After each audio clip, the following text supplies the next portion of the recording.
Hello guys, how are you all? I hope you all be good. So my name is Chef Raul Markam and once again welcome to my YouTube channel. So today guys we gonna make chicken wings in a Indian style. So let's start. So here we have chicken wings. So first of all we have here bowl. So we will put first ginger garlic paste and this chicken wings. We will mix it.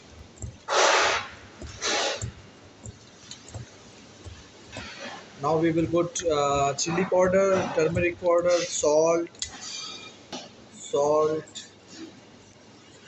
turmeric powder, chili powder, coriander powder. Now again we will mix it.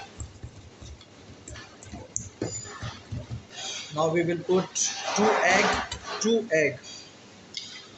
First,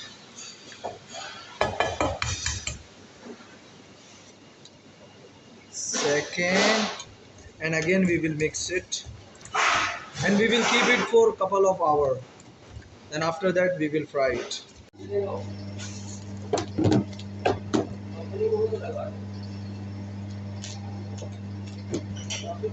Our marination has been done, so we have to remove.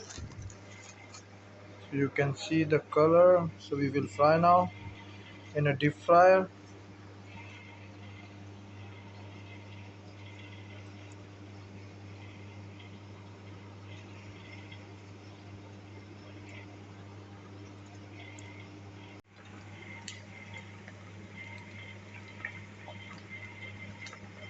Now it has been done, so you can see it's very crunchy, very crunchy.